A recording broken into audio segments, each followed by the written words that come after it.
Okay, now I have to go live. Okay, we are live, he says. On YouTube it shows us... Before I begin, let's just make sure I actually am live. Right. Okay, we are live. You can see my camera moving? Yes. Yes, okay. And I believe it's on YouTube. I'm just double checking. Hello, everybody. Okay, here we go. Greetings, everyone. Today we're going to be overflying the eruption site that occurred on December 18th to 20th, 2023. And we will also be looking at the area most likely to produce the next eruption, which could occur in the next week, might not, but there's a pretty good chance that it will.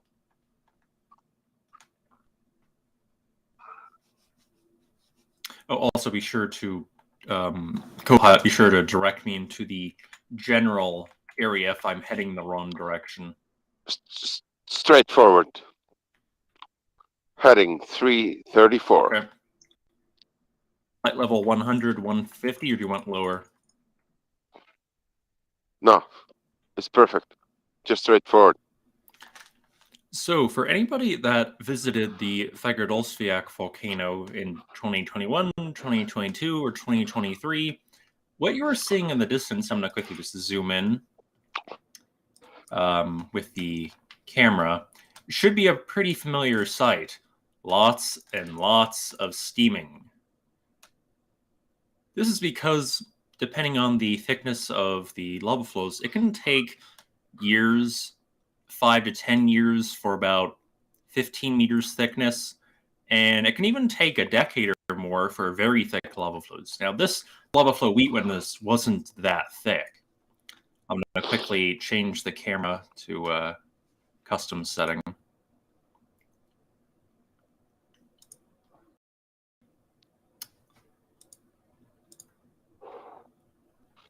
There we go. So you can see all the just steaming.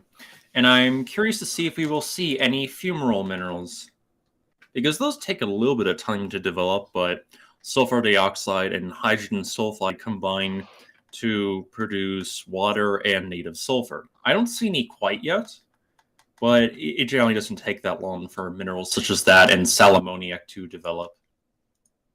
I'm going to zoom back out.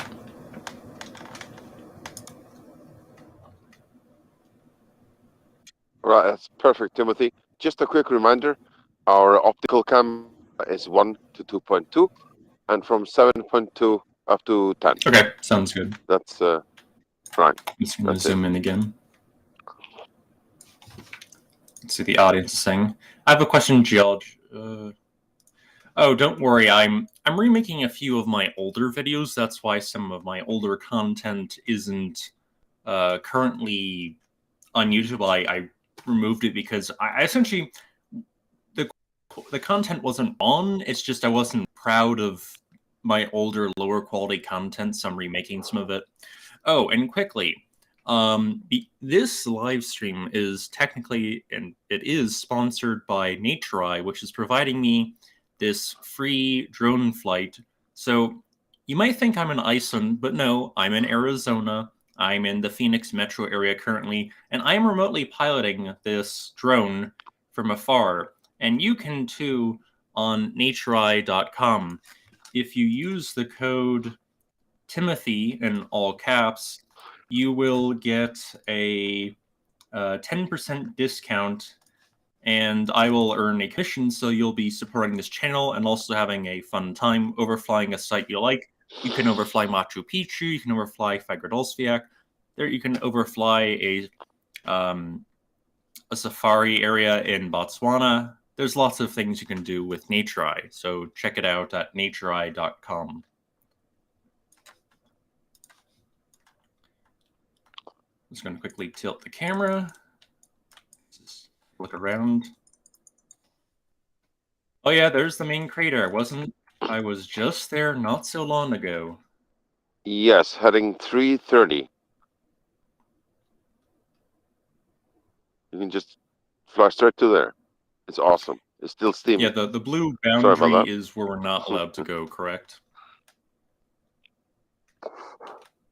Oh, we can go anywhere we like. Oh, okay.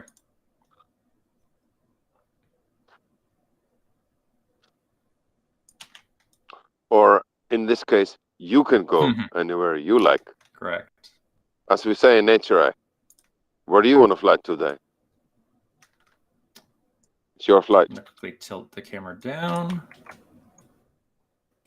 So, although we're not 100% sure where the next volcanic eruption might occur, there's a few areas of interest.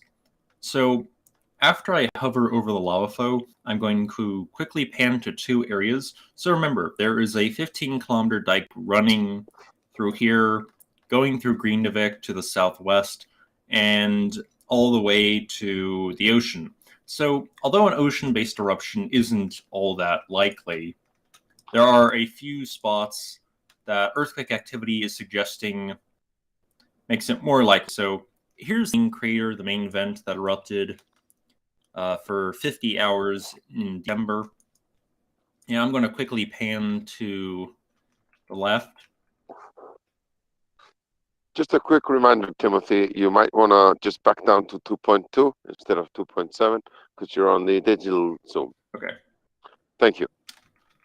So right now, if you were to check the various earthquake activity, approximately this area, no, not this area, sorry. Approximately this area where you can see there's two V-shaped areas where the lava flows weren't uniform in area coverage.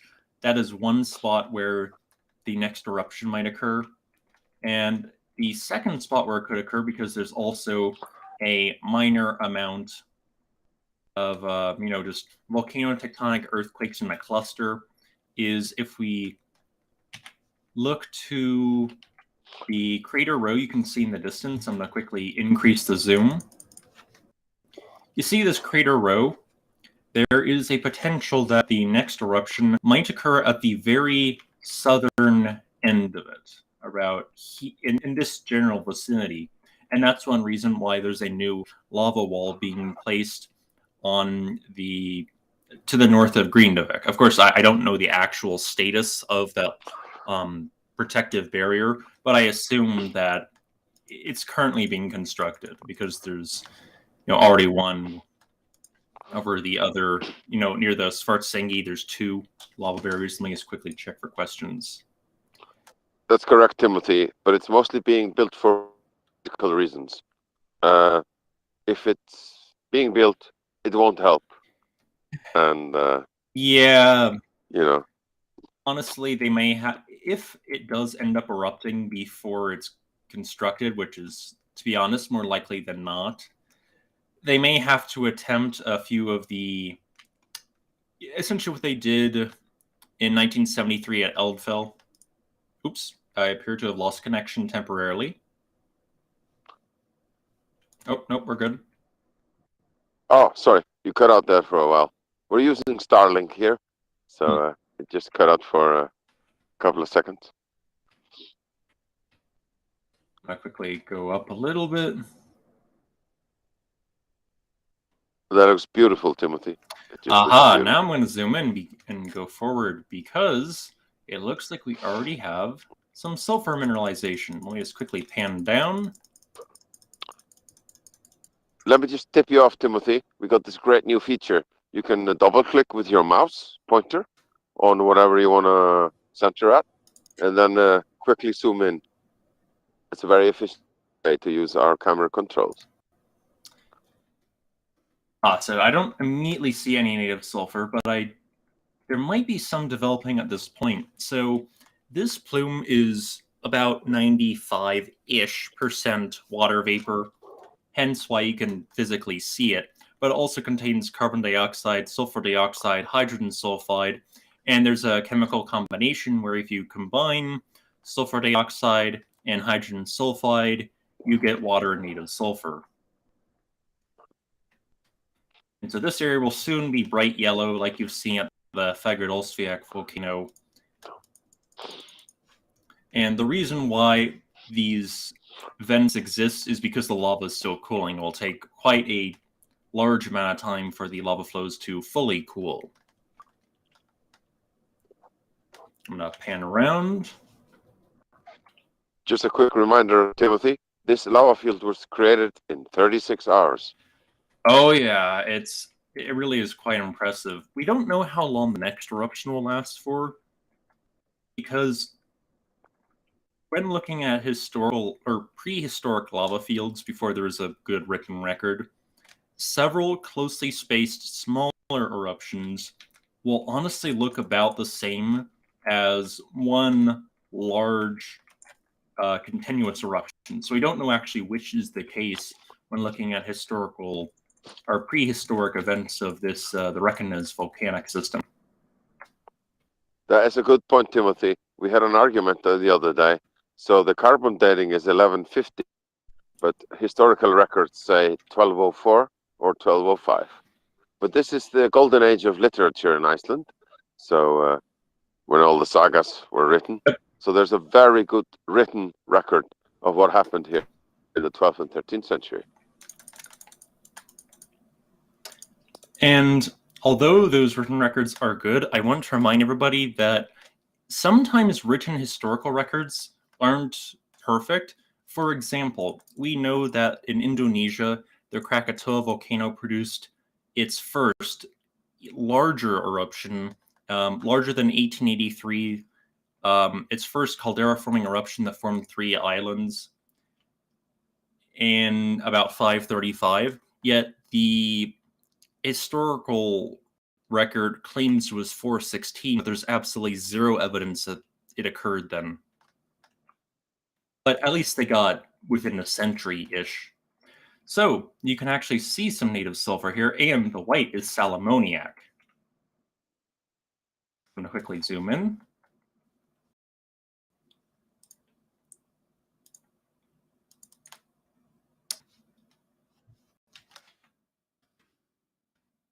Let's zoom back out.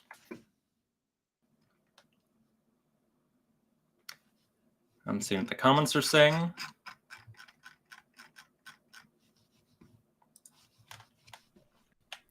Let's pan right back up. And once again, here is the overlook of, I won't exactly call this a pit crater per se, but it is a little bit of a collapse crater. And many of these cracks, if they weren't there on day 1 of the eruption, it's because as lava cools, it subsides, so the ground will actually sink slightly. So I'm going to tilt the camera and now actually fly over one of the 2 potential eruption sites. And there's a reason why we think Fagradalsfjall, or sorry, not Fagradalsfjall, Reconna's might erupt soon, is because the last 2 times there was a magma run event, its ground deformation about halfway into the sequence, it decreased notably. There's just a little, so it goes from here to about here, and then between 2 and 6 days before a magma run event and or an eruption occurs, it suddenly either subsides slightly or decreases yet again. We have passed that aforementioned point, and as a result, it may be about 2 to 6 days before a new eruption occurs. Of course, a sample size of 2 is not a very good sample size. It could be very wrong, but this is why we think there might be an eruption that could occur in the next week. We don't know yet. So theoretically speaking, an eruption could occur in the distance at the crater row you are seeing, or some area in the vicinity of it. As we speak, it could technically occur. I'm not trusting that a strong earthquake swarm will occur beforehand like it did on November 10th. And some people think that the December 18th eruption might have begun with an earthquake swarm. That is incorrect. It started after the eruption. Essentially, magma currently has a weak spot. Sorry, Timothy, you're too far south, and you might want to pop up a bit just for video quality. But you can zoom into Reykjavik town. just up there. That's it. Sorry for the interruption.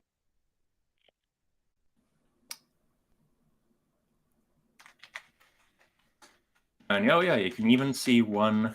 Oh, can't go up any further. Let me quickly back down. And oh, you can already see one of the lava barriers in the distance. Let me quickly zoom in.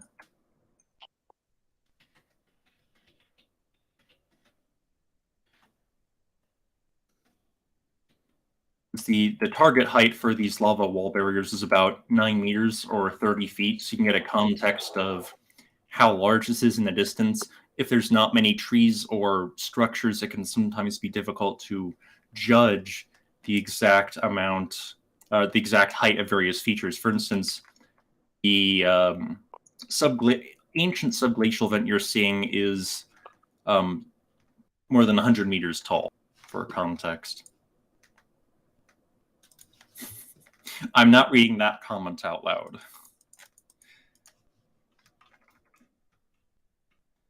So I'm not trusting that there will be an earthquake storm before the next eruption.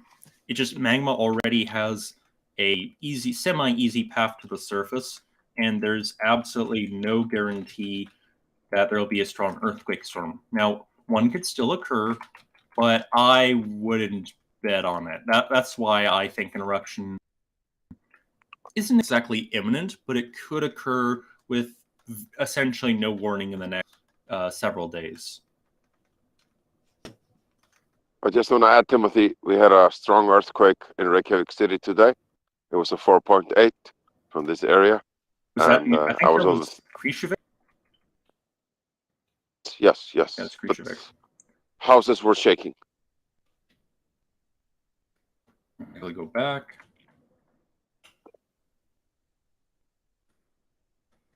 Another one of these smaller vents you can see over here. Another sulfur deposit. I'm clicking right here. At least a sulfur deposit developing. As we pan down, you can see the hoi textures. Essentially, the fairly ropey textures of the basaltic lava flows that this eruption created. So I initially got the estimate of this lava field incorrect. It was not 4.76 square kilometers, it's about 3.8. And it was not 30 million cubic meters of lava that was effused, but rather about 13 million-ish cubic meters.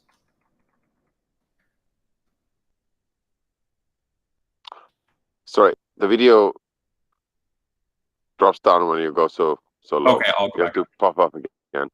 Yeah, there's a mountain in between us. I'm popping up again.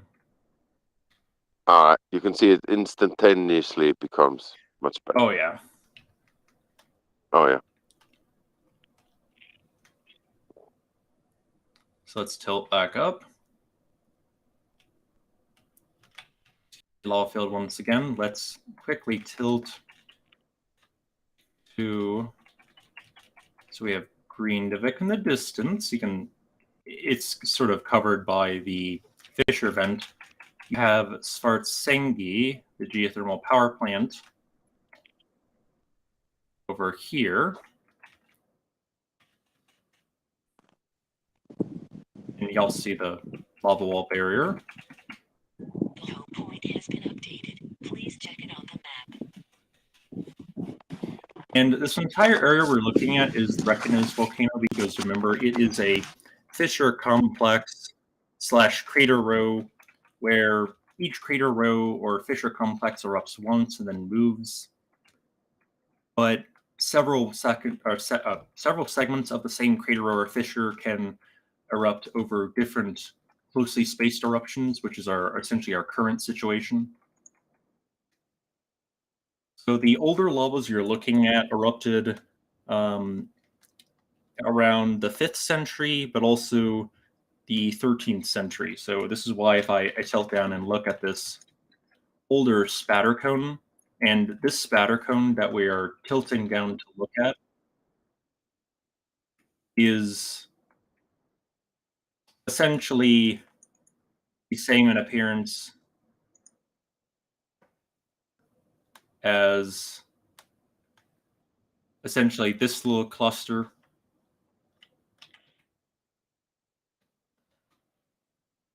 Our quality was cutting out for a second. So yeah, you can see the spatter cone. So theoretically speaking, cinder cones could emerge with minor amounts of ash, but that is seemingly unlikely. So just spatter cone like we see here, you see the central vent, central crater, forms a little mound about 30 to 45 degrees, and no ash is emitted. The next eruption is unlikely to produce large volumes of ash unless there is a component that goes into the ocean, which is currently deemed unlikely, although theoretically possible.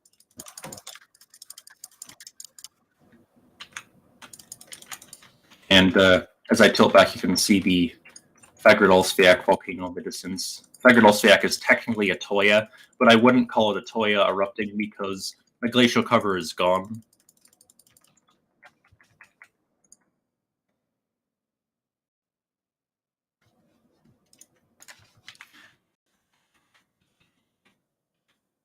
I'm glad everyone likes my voice.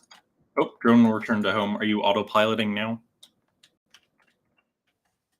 Or not? Oh, I just got a warning about the battery.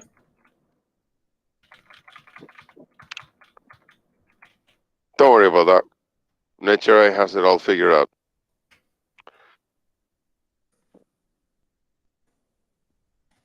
The reason why there's the area you're currently looking at, why it isn't just one solid coverage, is the area that is closer to the camera was from a different fissure. And although that is... So the fissures... Oh, Timothy. Yeah? We just got an automatic battery alert. Okay. Saying we're going back home. Yeah, so... Although... The gap... Yeah, I will fly us home and perhaps show us something nice. Understood.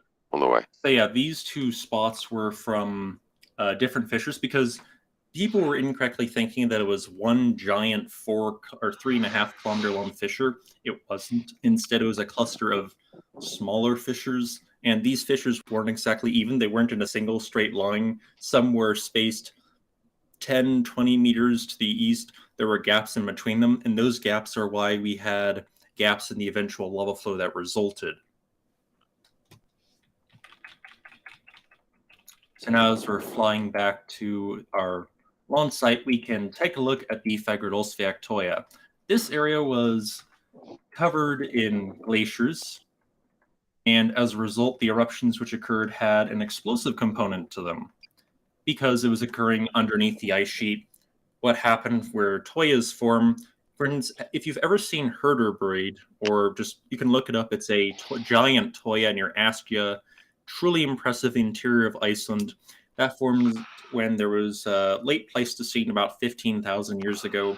There was glacial cover, event erupted into the ice sheet, created a subglacial lake, and then the lava emerged on top of that glacial lake, forming a flat feature. So you have a lava cap, a harder lava cap, on top of an ashy layer. And that's how you get toyas. I have an older video which essentially explains as much, but it's quite a fascinating phenomena that you don't really see much in the United States or other European countries apart from Iceland. Canada has a few toyas, but they are in the, I believe it's Toya Provincial Park, which is fairly remote in British Columbia. But if you happen to be in British Columbia, I highly recommend you check out that area. So you can see the semi-flat features. You can see the event of the 2021 Fagradalsfjall eruption. I'm going to quickly zoom in. Yeah, you can see the little... By the way, Timothy, that's Oop. In the center. Yep. From Geldigandalir. Yep, the 6-month-long eruption. Well, part of me wants another eruption of that length. Not if Greenavik's in danger. I really don't want to link the eruption. Shorter eruption is better scenario.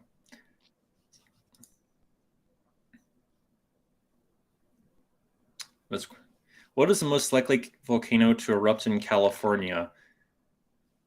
Ooh, I'm trying to think about that one. So, technically speaking, the Mono Inyo volcanic chain, not because of any recent activity, but just because statistically it has produced more Holocene eruptions than any other California volcano. That's the chain that goes between Mono Lake and Mammoth Mountain, but does not include Mammoth Mountain or Mono Lake because those are two separate other active volcanoes.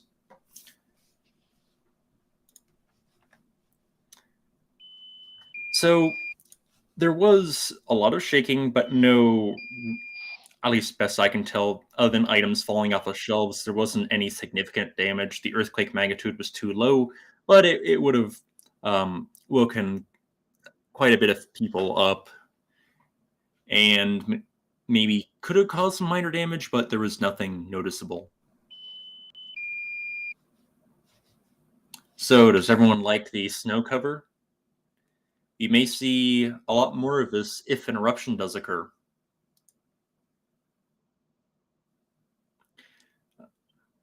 Salton Buttes technically could erupt. I mean, it has active magma underneath. That's why we have fumaroles. It's just we're not really seeing anything that suggests a near-term eruption.